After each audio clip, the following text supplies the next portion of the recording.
ये पहली झलक हमें दिखी है गौतम गंभीर की कि वो कैसे डिसीजन ले सकते हैं। बिल्कुल। हालांकि इसमें अजीत अगरकर और जय शाह का भी इन्वॉल्वमेंट होगा, बट फिर भी हार्दिक पांड्या से ज्यादा बेटर कप्तान वो हो सकते हैं क्योंकि हार्दिक पांड्या ने काफी कप्तानी की हुई है टीम इंडिया की इससे पहले भी। सूर्य कुमार यादव ने ऐसी पर्सनैलिटी है कि वो किसी पे को हावी नहीं होने देंगे अपने ऊपर। बिल्कुल। और गौतम गंभीर एक कप्तान नहीं चाहते, पपेट जाते हैं। ऐसे लोग बातें कर रहे हैं सोशल मीडिया पे, तो क्या कितना सही है, कितना लोग सही कह रहे हैं।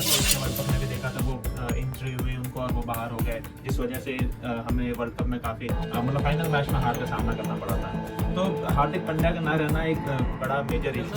ऋषभ पंत के लिए तो पहले भी कह चुके हैं कि उनको T20 में हर पोजीशन पे ट्राई कर लिया है, उनको टेस्ट और ओडीआई पे ध्यान देना चाहिए फोकस करने के लिए। तो क्या ये ऋषभ पंत आगे जाके बात ऐसी हो रही थी कि हार्दिक पांड्या कप्तान बनेंगे, ये वाइस कप्तान बनेंगे। अगली बार जब आईपीएल होंगे तो क्या बीसीसीआई उस प्लेयर को अलाउ करेगा आईपीएल में खेलने के लिए जो सेंट्रल कॉन्ट्रैक्ट छोड़ के या इंडियन का कॉन्ट्रैक्ट छोड़ के किसी और फॉरेन कंट्री में जाके लीग मैचेस खेल सकते।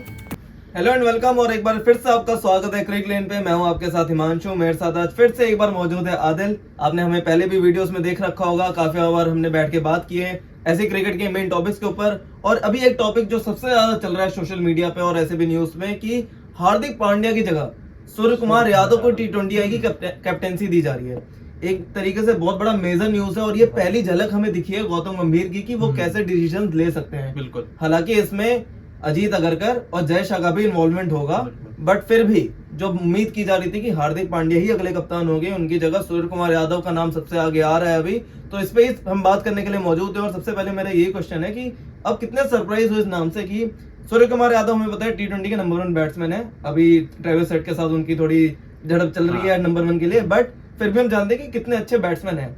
बट ऐसा कप्तानी के लिए वो टीम के लिए परफेक्ट है। मुझे नहीं लगता कि हार्दिक पांड्या से ज्यादा बेटर कप्तान वो हो सकते हैं क्योंकि हार्दिक पांड्या ने काफी कप्तानी की हुई है टीम इंडिया की इससे पहले भी। सूर्य कुमार यादव ने भी करी हुई है। सूर्य कुमार यादव ने 7 मैचेस में कप्तानी की है T20 में इंडिया के लिए, जिसमें से 5 मैचेस वो जीते हैं। लेकिन हार्दिक का जो रिकॉर्ड है वो हमेशा से अच्छा रहा है। एज ए गुजरात टाइटंस के भी कप्तान वो रहे थे और उन्होंने टाइटल भी जिताया था। और जहां मुंबई की कप्तानी उनको मिली थी सूर्य कुमार यादव को, तो उसमें कुछ बैलेंस्ड परफॉर्मेंस था, कुछ मैचेस जीते थे, कुछ मैचेस हारे भी थे। तो हार्दिक पांड्या को कप्तानी से हटाना और सूर्य कुमार यादव को कप्तानी में देना, तो ये बहुत बड़े शॉकिंग न्यूज़ है। मैं बहुत ज़्यादा सरप्राइज हूँ इस न्यूज़ से। मुझे ऐसा लगता है कि हार्दिक पांड्या को ही कप्तानी देनी चाहिए थी। बात ऐसी भी आ रही है, कुछ फैंस ऐसा भी कह रहे हैं कि हार्दिक पांड्या एक ऐसी फिगर है, एक ऐसी पर्सनैलिटी है कि वो किसी पे को हावी नहीं होने देंगे अपने ऊपर। बिल्कुल। और गौतम गंभीर एक कप्तान नहीं चाहते, एक पपेट जाते हैं। ऐसे लोग बातें कर रहे हैं सोशल मीडिया पे, तो क्या कितना सही है, कितना लोग सही कह रहे हैं इस मामले को लेकर? नहीं, ऐसी बातें तो हमेशा होती रहती हैं। जब भी टीम में कुछ बदलाव होते हैं तो कुछ ना कुछ बातें जरूर निकल के आती हैं, लेकिन इन बातों में कोई दम नहीं होता। मुझे जहां तक लग रहा है हार्दिक पांड्या को क्यों हटाया है, उसका रीजन ये हो सकता है कि हार्दिक पांड्या की जो फिटनेस है वो हमेशा से उनके लिए इशू रहा है। 2023 के वर्ल्ड कप में भी देखा था वो इंजरी हुई उनको और वो बाहर हो गए, जिस वजह से हमें वर्ल्ड कप में काफी मतलब फाइनल मैच में हार का सामना करना पड़ा था। तो हार्दिक पांड्या का ना रहना एक बड़ा मेजर इशू है और उनका फिटनेस सबसे बड़ा इशू है। उनका जो फिटनेस है, मुझे फिर से ऐसे लग रहा है कि फिटनेस के वजह से शायद उनको हटाया गया हो अभी कप्तानी से। या फिटनेस के दम पे अगर हम सोचें कि फिटनेस आगे जाके सही नहीं रहेगी, उसके दम पे अगर हमारे पास अभी जो बेस्ट ऑप्शन है हार्दिक पांड्या, अगर उनको कप्तान नहीं बनाते तो ये गलती नहीं कर रहे हैं हम? बिल्कुल। मैंने बोला ही शुरू में कि मैं बहुत ज़्यादा सरप्राइज हूँ इस न्यूज़ से, क्योंकि सिर्फ मुझे जहाँ तक लग रहा है वो बात यह है कि फिटनेस, मेरे को ऐसा लग रहा है कि फिटनेस के इशू की वजह से उनको हटाया गया होगा। लेकिन अगर ऐसा है तो बहुत मेजर इशू है कि अगर सिर्फ फिटनेस को ध्यान में रखते हुए अगर हम किसी की कप्तानी ले रहे हैं तो ये मेजर इशू है, क्योंकि हार्दिक पांड्या हमारे वाइस कप्तान भी थे T20 वर्ल्ड कप में।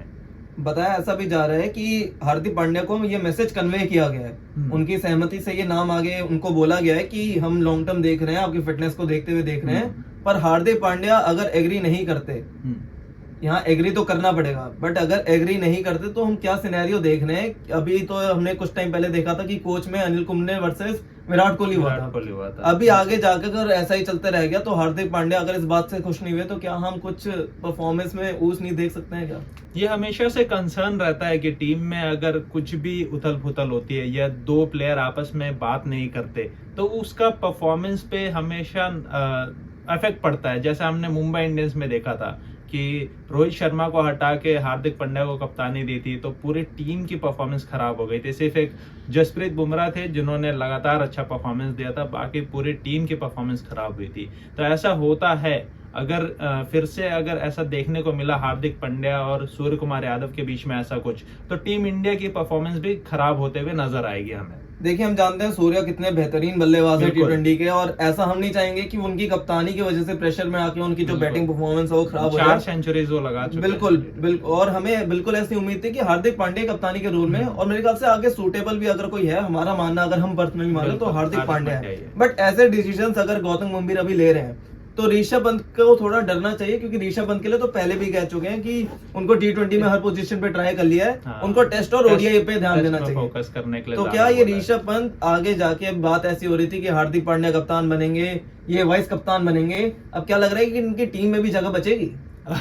जैसे जैसे डिसीजंस आ रहे हैं, मुझे नहीं लगता कि ऋषभ पंत को बहुत ज्यादा फ्री छूट मिलने वाला है। उनको भी बहुत टाइट करके रखेंगे, जैसे पहले ऋषभ पंत को हर फॉर्मेट में खिलाया जाता था इर्रेस्पेक्टिव ऑफ उनकी परफॉर्मेंस कैसी जा रही है। टेस्ट में तो उन्होंने हमेशा से अच्छा किया है, ओडीआई में भी ठीक ठाक था, T20 में मिक्स्ड परफॉर्मेंस थी उनकी, किसी मैचेस में अच्छा खेल रहे थे, किसी में नहीं खेल रहे थे। लेकिन अब ऐसा लगता है कि अगर ऋषभ पंत लगातार परफॉर्मेंस नहीं करेंगे तो उनको हटा के या तो संजू सैमसन को लेके आएंगे, या ध्रुव जुरेल को लेके आएंगे, या जितेश शर्मा को लेके आएंगे, ऐसा हो सकता है। ऋषभ पंत के भी ऊपर बात हुई, अभी ऐसी भी बात आ रही कि जो टीम है वो चाहती है कि जो सीनियर्स प्लेयर्स हैं, अभी काफी बातें रिफॉर्म, ऐसा लग रहा है कि रेवोल्यूशन टाइप का कुछ चल रहा है, जो सीनियर प्लेयर हैं वो दुलीप ट्रॉफी के लिए मेन कहा 3 गया तो है। प्लेयर्स जो हमारे हैं, उनको ओडीआई और ओडीआई टेस्ट के जो सीनियर प्लेयर है जैसे विराट कोहली, रोहित शर्मा, इन सब को बोला है कि दिलीप ट्रॉफी में पार्टिसिपेट करे, ताकि उनकी जो फॉर्म है वो बनी रहे। इस चीज को इस पे लेकर एक ध्यान ये में भी रखते टेक है हुए। कि विराट, रोहित और बुमराह को थोड़ी छूट दी गई है इस बिल्कुल। चीज से। उन्होंने कहा है कि आपकी मर्जी है, Exceptions, हाँ, उनको आपकी मर्जी है, बट exceptions में डाला है। बाकी प्लेयर्स के लिए बहुत जरूरी बन गया है कि आप मतलब उनको एक तरीके से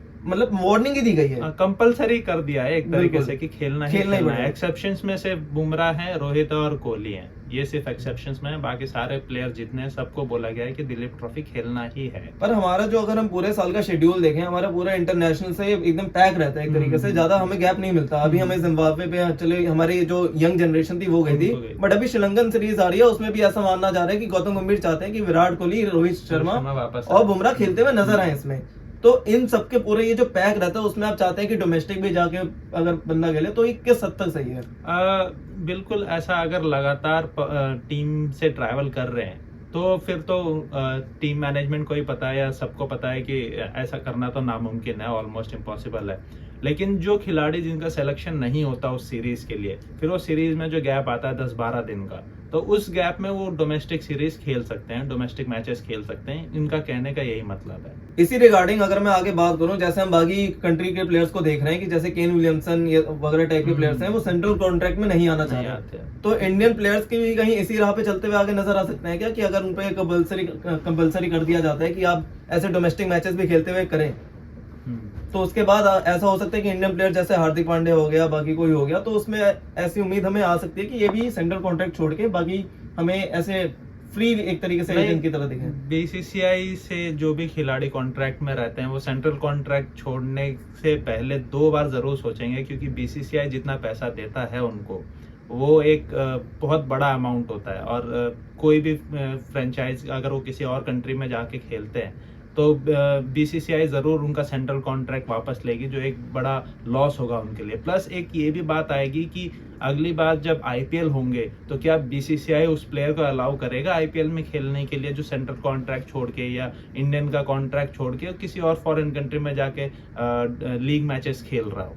तो ये चीज एक बहुत बड़ी प्रॉब्लम क्रिएट करेगी अगर कोई सेंट्रल कॉन्ट्रैक्ट छोड़ के किसी और प्राइवेट लीग में खेलना चाहता है। देखिए, गंभीर जब कोच बने थे तो बात ऐसी थी कि यानी तो सबसे बेस्ट कोच बनेंगे अब तक के, यानी तो इनका कोचिंग का जो कार्यकाल है वो शायद अगले साल सीटी 2025 तक या WTC का जो फाइनल है वहीं तक खत्म हो जाए।